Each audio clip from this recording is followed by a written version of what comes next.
구도는 초반 판세 구도는 확연합니다. 한동훈 대 반 한동훈. 그리고 누구나가 궁금해할 첫 여론조사 결과가 나왔습니다. 먼저 오늘 한동훈 전 위원장의 목소리부터 들어보겠습니다. 여론조사 첫 1위 하셨는데 어떻게 보셨는지 좀 여쭙습니다. 제가 아까 우리 보좌관님한테 들었는데요. 자세히는 못 봐서. 그런데 뭐 그 민심이라는 것은 평가할 대상은 아니고 저는 민심은 항상 두려움의 대상으로 생각합니다. 하루하루 잘해보겠습니다. 잘 설명드리고 제가 당대표가 돼서 어떻게 당을 위기에서 구하고 우리 보수 정치를 다시 재건할 것인지에 대해서 저도 깊이 고민하고 잘 설명드리도록 하겠습니다. 정확히 6월 23일에 각 후보들, 특히 윤상현 의원은 그 전이었지만 나경원, 원희룡, 한동훈 세 사람이 출사표를 던진 날이 6월 23일. 그러니까 그 23일 출사표를 던진 전후의 여론조사 결과입니다. 그러니까 이 얘기는 한동훈 전 위원장이 이른바 최상병 특검 중지안을 낸 이후에 여러 가지 민심도 반영됐다고 볼 수 있겠죠. 전체 응답자 나경원 10, 원희룡 11, 윤상현 6, 한동훈 32. 국민의힘 지지층만 따로 한번 만나보겠습니다. 나경원 8, 원희룡 18, 윤상현 3, 한동훈 63. 허민 기자님, 네. 한동훈 63 어떻게 평가하시겠어요? 네, 월등히 높죠. 저거는 뭐 예상이 됐던 거긴 합니다만은 예상보다도 조금 더 높게 나온 것 같습니다. 지금 예상보다 높다. 그렇습니다. 지금 원희룡 전 장관의 경우 18.1%가 이제 나와 있죠. 그리고 한동훈 전 위원장이 63%인데 요거를 빼보면 45%포인트 정도의 차이가 납니다. 그런데 한 가지 제가 좀 눈여겨봐야 될 것은 나경원 의원의 8%, 윤상현 의원의 3%, 그리고 원희룡의 18%를 합치면 거의 30%에 육박을 하죠. 그러면은 한동훈 63%의 절반 정도로 따라오게 됩니다. 그러면 만약에 2차 결선 투표로 가게 될 경우에 1차 때 50% 넘는 과반 넘는 후보가 없어서 결선 투표로 가게 될 경우에 30%포인트의 격차가 난다고 보고 그 전제는 물론 나경원, 원희룡, 윤상현의 표가 합쳐진다고 보는 거죠. 그러면 30대 63, 30여 %의 차이가 난다고 봤을 때 이것을 당심으로 말하자면 바꿀 수 있을 거냐, 요 문제가 남는 거예요. 조금 아까 호준석 대변인 얘기한 대로 2021년도에 이준석과 나경원 양자 사이에 이제 전대를 했을 때 일반 여론조사는 30%포인트 이준석 후보가 이겼는데 당심에서는 3%포인트 가량 나경원 후보가 이겼단 말이죠. 지금 이번에는 이 당심이 8, 일반 여론조사가 2, 그래서 약 4대 1 정도의 그 배율이 나옵니다.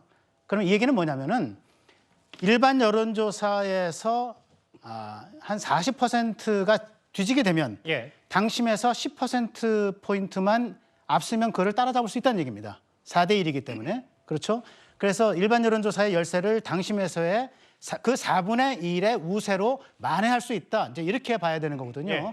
그럼 만약에 저 세 후보가 2차 투표로 가서 결선 투표에서 30여 %를 모으게 되면 약 30%포인트가 차이가 나기 때문에 한동훈 후보하고 그것은 일반 당심에서 당원 투표에서 약 8%포인트만 이기면 앞설 수도 있다는 결과를 가져오게 된다는 겁니다. 그런 점에서 지금 전략을 세우고 있는 게 아닌가, 승리 공식을 만들어내고 있는 거 아닌가, 이런 생각은 좀 해보게 됩니다. 다만 이제 예상보다는 한 전 위원장의 국민의힘 지지층이 높고 그렇습니다. 그 부분은 허민 기자께서 전방 관측을 한 부분은 반 한동훈 사람들이 똘똘 뭉쳐서 지지율을 마음껏 끌어올려서 그래도 아직은 8% 정도가 부족하다. 뭐 이런 정도의 추산은 가능한 거잖아요. 그렇습니다.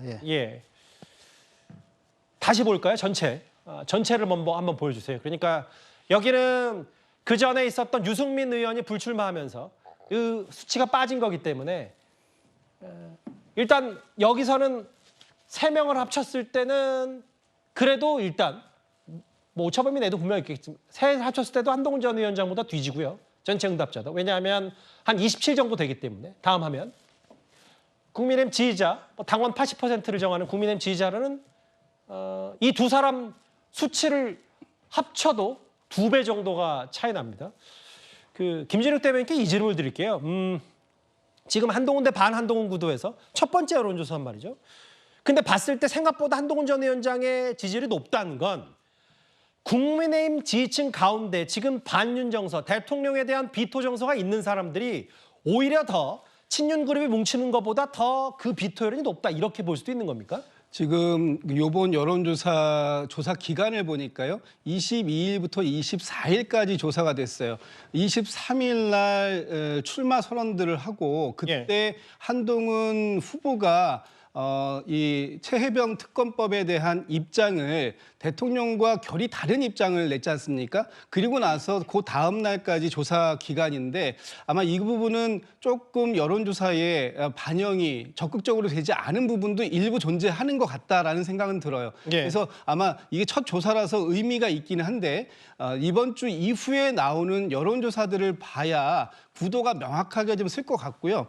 두 번째는 지금처럼 친한대 반한의 구도가 계속 유지가 된다면 아마 지금의 이 여론조사 수치에 큰 변화는 없을 가능성이 큽니다. 그런데 문제는 친한대 반한의 구도가 아니라 친한대 친윤의 구도로 이 구도가 개편되는 만약에 최혜병 특검법이라든지 아니면 다른 사안들을 가지고 1대 3의 구도를 계속해서 가져가는 상황 속에서 친윤계 그룹의 어떤 이동 그런 것들이 명확하게 명시적으로 보여진다면 그러면 저는 이 환경이 조금 달라질 수 있는 상황이 올 수 있다. 그래서 아마도 앞으로 한 1, 2주 이내에 이 여론의 환경이 한동훈 후보가 지속적으로 대세론을 끌고 갈 수 있을지에 대한 판가름이 나지 않을까라는 생각이 듭니다. 예. 한동훈 전 위원장은 보좌관 통해서 들었고 그냥 보수 정치 다시 재건하는 게 고민이다.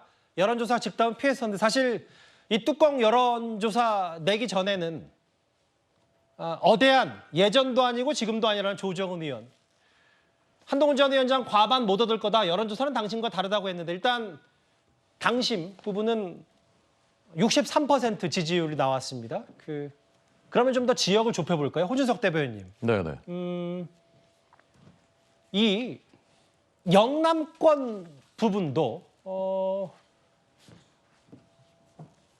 당원 80%를 차지하는 영남권 TKPK인데 사실은 나경원, 원희룡 두 사람이 지난 주말부터 오늘까지 홍준표 시장 만난 것도 다 영남권, 특히 TK 부분인데 여기서도 생각보다 한 전 위원장의 적합도가 높다. 이건 어떻게 파악할까요?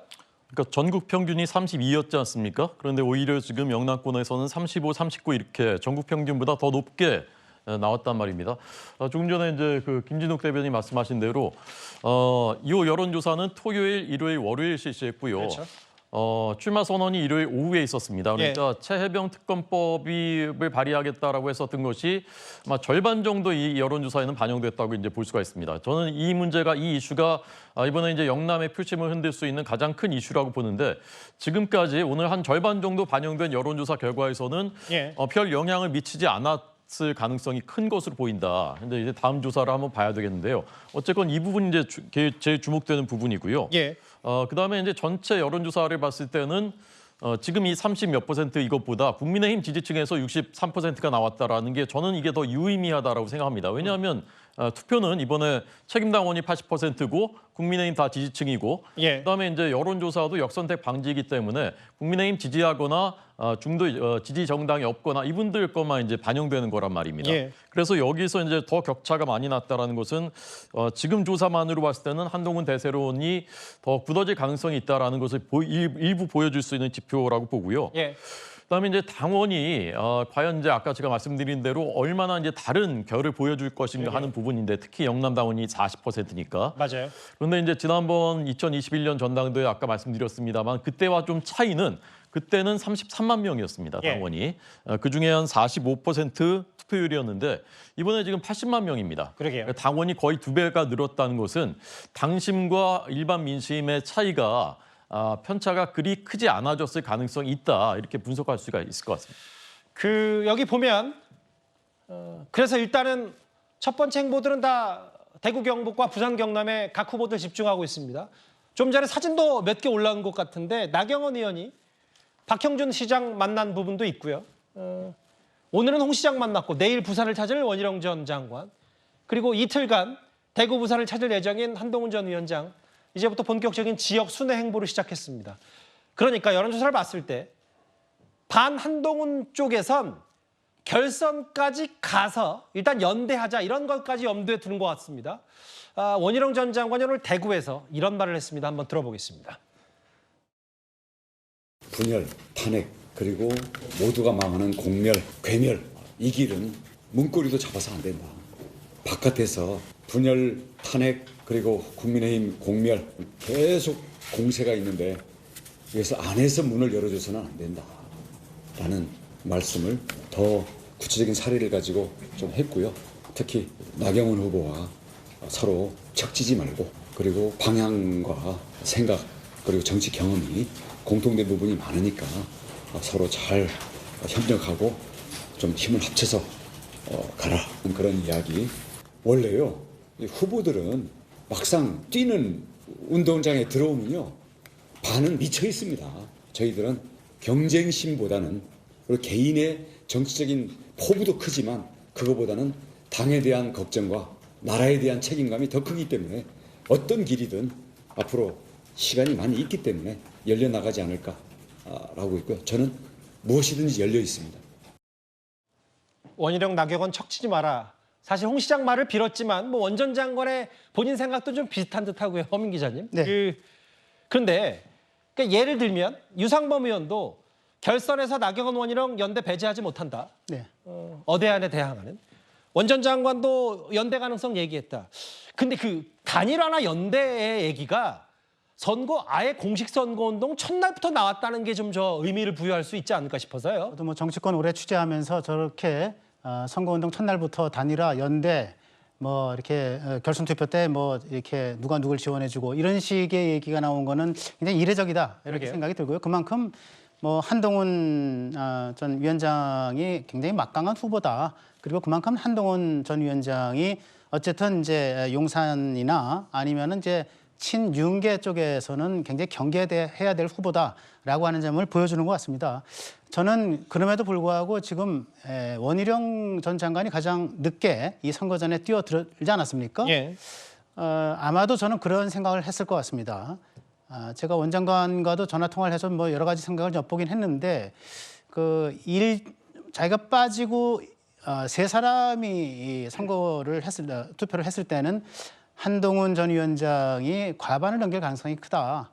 그런데 내가 들어감으로써 표가 좀 분산되는 효과가 나타나고 그리고 좀 또 숨어있던 친윤계 표가 살아나서 한동훈 전 위원장의 과반을 막을 가능성이 커진다. 예. 이렇게 판단을 해서 나오고 그리고 나서는 2차 결선 투표로 가게 되면 소위 이제 한동훈 전 위원장을 지지하지 않는 나머지 표가 이제 연합해서 단일화를 이루면 좀 더 시너지 효과를 낼 수 있을 것이다라고 하는 판단을 했던 것 같습니다. 그리고 특히 지금 한동훈 전 위원장을 지지하는 세력이라고 할까요? 그것이 뭐 보통 보면은 이제 요번에 이제 초선 의원을 단 비례의원 그리고 이제 초선 의원들 이렇게 중심이 돼 있고 그때 수도권 당협위원장 이렇게 돼 있는데 아마도 이제 그 좀 세를 넓히기에 표몰이에 좀 한계가 있는 그 지지자들이 많아서 그런 것들은 아마도 이제 2차 결선 투표가 하면 좀 깨기 좀 수월한 그런 그 영역이 되지 않겠는가 이런 판단도 좀 하고 있는 것 같습니다. 그래서 저는 감히 결선 투표로 가면 이 서로 이제 반한 쪽 후보들의 표가 하나로 모아지는 것은 거의 90% 이상이다 이렇게 생각이 합니다. 거의 뭐 95% 이상 같기도 하고요. 이렇게 나중에 결선 투표 만약에 간다면 한동훈 전 위원장이 과반을 얻지 못한다는 전제에서 출발하는 건데 이례적으로 판세 초반부터 단일화나 뭐 연대 얘기가 나오니까 일단 한동훈 전 위원장은 어제 오늘 당직자 보좌관 만나면서 지금 사실 아무래도 당에 들어온 지 얼마 안 됐기 때문에 당내 기반을 보완하기 위한 일정들을 또 여러 가지 소화하고 있는데 특히 여선행 장관님 최근에 윤상현 의원인가요? 한동훈 전 위원장 견제하면서 한동훈 전 위원장이 대표되면 대통령 탈당하라고 할 수도 있다. 이런 취지 때문인지는 모르겠는데 한 전 위원장도 오늘 의원회관 찾아와서 보니까 뭐 김민전 의원이라든지 이른바 친윤 그룹의 의원들 만나는 것도 대통령과의 거리두기, 탈당 뭐 이런 것까지 염두에 둔 행보가 아닌가 싶어요. 아무래도 한동훈 후보가 뭐 초반부터 약간 최혜병 특검법 사실상 수용하겠다고 받으면서 어쨌든 친윤그룹 그리고 전통적인 지지층들한테 약간 좀 외면받고 있다 뭐 이런 느낌이 들 수 있을 것 같아요. 그래서 그런지 지금 뭐 당직자들도 만나고 보좌진도 만나고 또 이제 대표적이죠. 지금 뭐 사실상 원희룡 뭐 친윤 후보의 최고위원 후보 여성 후보로 나온 김민전 의원실 또 찾아가가지고 같이 만났다고 해요. 예. 김민전 의원 같은 경우에는 지금 여성 최고위원 후보가 한 명이기 때문에 무조건 이제 최고위원 사실상 당선되는 거랑 마찬가지거든요. 예. 그렇기 때문에 뭐 그런 측면에서도 만난 것으로 보이고 어쨌든 지금 한동훈 전 비대위원장 같은 경우에는 당내 취약한 기반 때문에 아마도 선거 전략을 초반에는 그렇게 좀 잡은 것이 아닌가 이런 생각이 듭니다. 러닝메이트는 아니잖아요. 맞습니다. 그렇다고 뭐 김민전 의원이 뚜렷하게 나 누구 당대표 지지한다고 얘기도 안 했지만 김진욱 대변인께 이 질문 드릴게요. 오늘 우상호 의원이 전 의원이 뭐라고 얘기했냐면 이거 한동훈 전 위원장이 지금 윤 대통령과 차별화를 꾀하고 있다. 최상병 특검 관련된 중재안이나 이런 것들 긴장해야 된다. 실제로 민주당도 한 전 위원장의 저 얘기 긴장한다고 보세요? 긴장을 이제부터는 좀 해야 될 필요가 있겠다라는 생각이 좀 들어요. 예. 왜 그러냐면 최혜병 특검법에 대해서 지난 총선 과정에서도 필요하다라고 얘기했지만 국민의힘이나 윤석열 대통령 같은 경우는 이 부분에 대해서 강력하게 저항했었던 상황이 있었고 그 상황을 총선 과정에서 심판을 받았다. 그래서 이번 그 최혜병 특검법에 대한 부분에 있어서만큼은 예. 이것을 만약에 그러니까 한동훈 후보처럼 다른 결의 얘기를 하는 사람들이 나오지 않았다면 아마도 이것은 뭐 긴장할 필요가 없었던 것일 거예요. 그런데 지금 완전히 한동훈 후보는 윤석열 대통령과 이 문제 또 김건희 여사에 관련된 부분까지도 일정하게 확실한 대립각을 형성을 하고 지금 준비를 하고 있기 때문에 예. 이렇게 된다면 야당이 윤석열 정부, 윤석열 대통령을 견제하는 역할을 해야 되는데 예. 그 역할을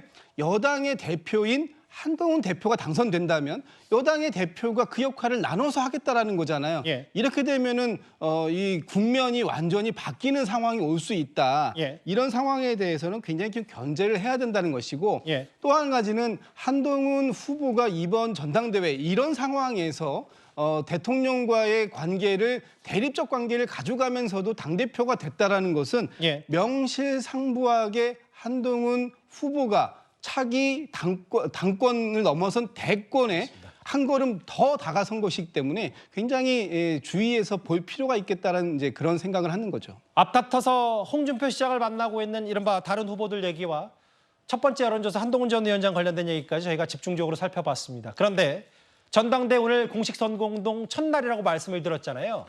이런저런 이제 미디어 전쟁도 총선과 대선뿐이 아니라 전당대회도 이제 본격적인 혈투가 시작됐습니다.